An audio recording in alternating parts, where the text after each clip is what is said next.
Move along, sriracha mayo. Every group of friends needs its weird and wacky member, and they don't come any weirder or wackier than Phoebe Buffay, the lovable free spirit of the award-winning sitcom, Friends. Brought to life by the charismatic Lisa Kudrow, Phoebe redefined the word quirky as she marched to the beat of her own drum, or guitar, for 10 seasons, taking viewers on a whirlwind adventure full of offbeat romances, highly questionable decisions, and an unexpectedly happy ending. From street urchin to massage therapist to folk singer, Phoebe regularly showed that while other people might need to bow to social norms when building their lives, she would constantly take the road less traveled.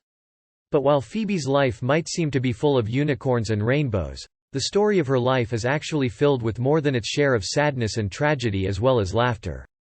There's a new sheriff in town, and it's arrestingly good. More than just spicy, this ready-for-anything condiment is made with fermented gochujang chili paste, giving it a deeper, richer flavor like no other. We challenge you to find a savory food this isn't delicious on. Steps 1 in small bowl, beat all ingredients with whisk. When experimenting with this recipe, we preferred the flavor and texture of gochujang paste to gochujang sauce. However, if you can only get your hands on the sauce, that will still work and taste just fine. Gochujang mayo tastes great on basically anything. Use it as you would a dipping sauce for fries or chips, drizzle it over a salad, spread it on a sandwich. When in doubt, go with gochujang mayo. This will last, covered and refrigerated, up to 4 days. Percent daily value asterisk percent daily values are based on a 2,000 calorie diet. We also love. For those of you who would like to learn more about this offbeat bohemian, here are all the highs and lows of Phoebe Buffay's story. A tragic beginning from the very start, Phoebe's life was unconventional. She was born to, and named after, Phoebe Abbott, Terry Garr, who was in a sexual relationship with 2 other people, Frank Buffay Sr., Bob Balaban, and Lily Buffay, a drug dealer. Her natural mother actually gave birth to both Phoebe and her twin sister Ursula. But when Phoebe Abbott decided she didn't want to be a mother, she left Frank and Lily to raise the girls on their own. Sadly, Frank soon abandoned Lily, who was ill-suited to give Phoebe and Ursula anything resembling a normal childhood. In the Season 2 episode, the one where Old Yeller dies, Phoebe admitted her stepmother never let her see the end of sad movies like Old Yeller, in order to shield her from pain. Oddly enough, this didn't seem to extend to her actual life, since Lily married a man who went to prison and later killed herself by sticking her head in an oven and getting carbon monoxide poisoning. As if this wasn't bad enough, while Ursula was sent into foster care, Phoebe wound up living on the streets at the tender age of 14. With the twins on such divergent life paths, it's no wonder that they ended up becoming 2 very different people. An unusual sibling, evil twins, are a common trope in television, but Ursula Buffay, also played by Lisa Kudrow, has an even stranger origin than most. Originally, Ursula was created as a character for the sitcom, Mad About You, where she was introduced as an incompetent and ditzy waitress who eventually became governor of New York in a possible future. However, when Kudrow was cast as Phoebe in Friends, the producers decided to reimagine Ursula as her twin sister, making Phoebe the reason why the 2 sitcoms exist in a shared universe. As the polar opposite of the, usually, sweet-tempered Phoebe, Ursula is a selfish, mean-spirited woman who grew up in luxury while her sister was living on the streets. Feeling superior to other people, Ursula regularly takes advantage of other people, including her twin sister. At one point, in the Season 6 episode, the one where Chandler can't cry, Ursula became a porn star, and performed under the stage name, Phoebe Buffay. Although Phoebe was initially horrified by what Ursula had done in her name, she actually got the last laugh after arranging for Ursula's Phoebe Buffay paychecks to be sent to her. Phoebe and the School of Hard Knocks. Although her early life was difficult and full of hardship, Phoebe's time as a street urchin did give her one of television's most colorful backstories. At various points in her life, Phoebe lived in a broken-down Buick LeSabre as well as with an albino window washer who eventually killed himself. Is anyone else sensing a disturbing pattern here? In the Season 10 episode, the one with the home study, Phoebe recalled that on her sweet 16th birthday, an escaped mental patient who wanted to kill her chased her around a tire yard. While Phoebe never attended high school or college, she did receive an unconventional education. In the Season 10 episode, the one where Joey speaks French, Phoebe revealed she's fluent in French and learned the language behind a dumpster with a small group of friends during her formative years. Other episodes show she also knows Italian, making her, at least, trilingual. Street life also took Phoebe outside the United States, all the way to Prague in fact, where she lived for a time before moving back to New York. Being homeless on the streets of New York is dangerous, and Phoebe picked up some impressive boxing skills while she was living at the YMCA, because some of the young men weren't acting Christian enough. She might not be an Ivy League graduate, but nobody can say this self-educated woman didn't develop some useful talents. Phoebe the ex-con, of course, living on the streets does make it hard to secure gainful employment, so Phoebe had to develop another unique set of skills, thieving. At multiple points in the Friends series, Phoebe shared stories about her early life, revealing that Street Phoebe was a very different person from the kind-hearted woman her friends know and love. During her early years, Phoebe sometimes mugged people to survive. In fact, in the season 9 episode, the one with the mugging, Phoebe revealed she still has some underworld friends, like her buddy, Lowell, Kyle Gass, who mugged Ross, David Schwimmer, at gunpoint before happily reuniting with Phoebe. In an ironic twist, Phoebe realized she once robbed Ross when she was 14 years old, taking his self-published comic book, Science Boy, from him.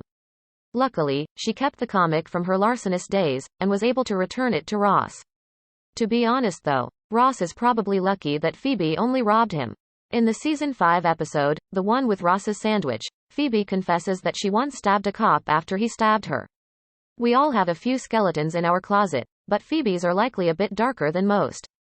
A change of heart, we all have to grow up sometimes, and that includes the mugger once known as Street Phoebe. By the time we met Phoebe in the pilot episode of Friends, she was a professional masseuse and played guitar at the Friends' usual coffeehouse hangout Central Perk.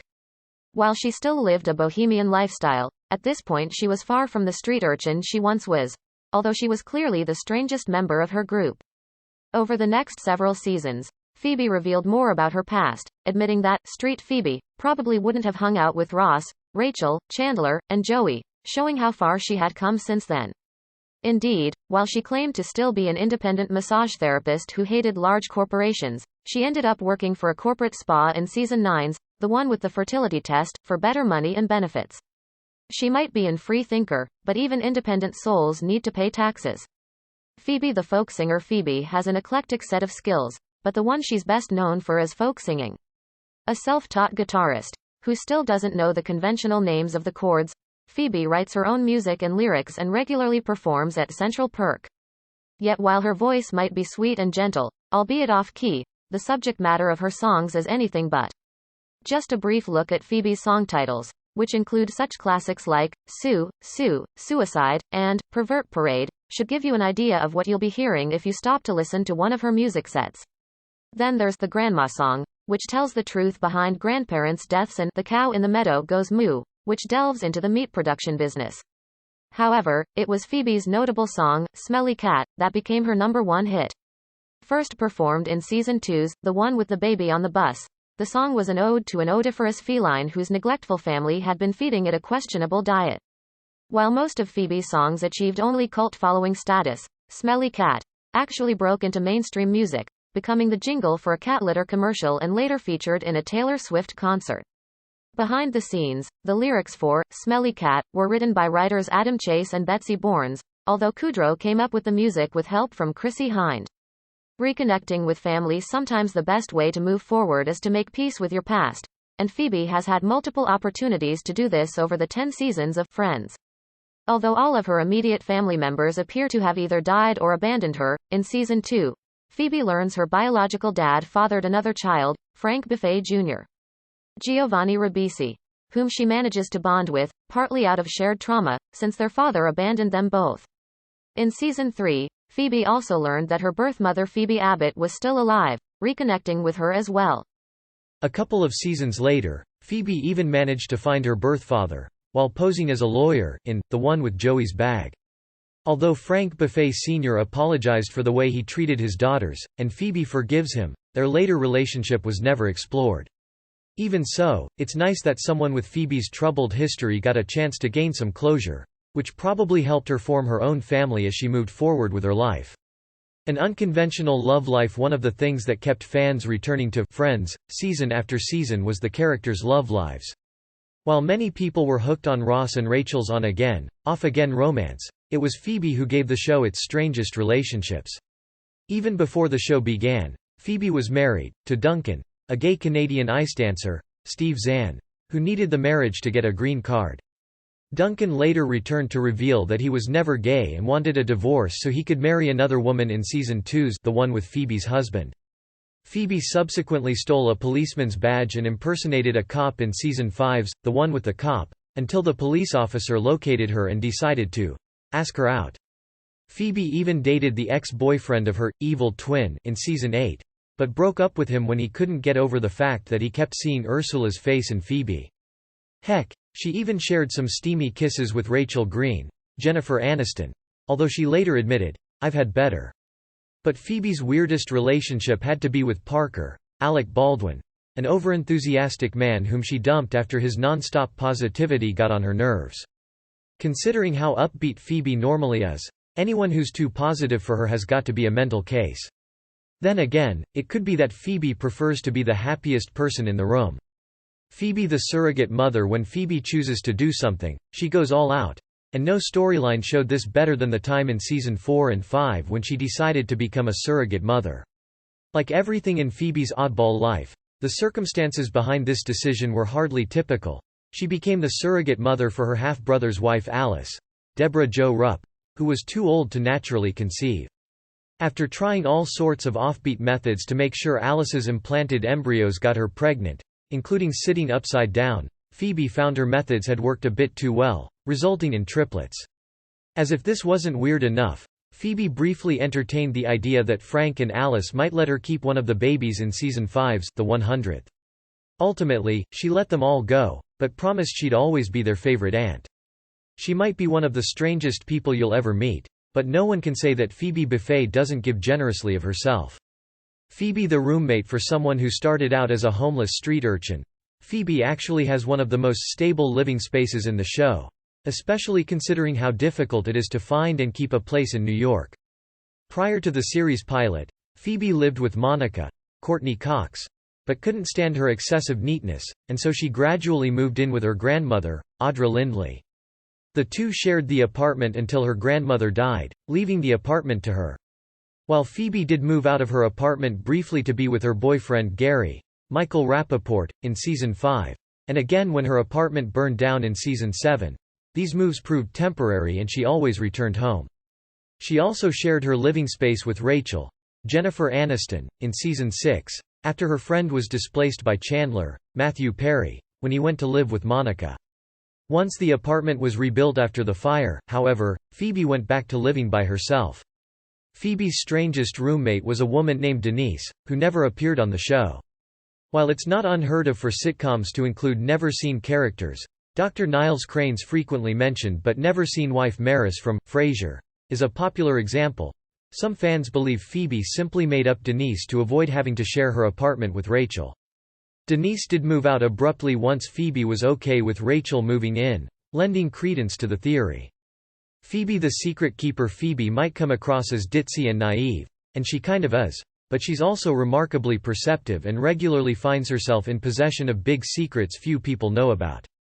In Season 6, for instance, Phoebe learned that Ross never got an annulment for a Las Vegas wedding he had with Rachel, leaving Rachel married to Ross without her consent, or knowledge.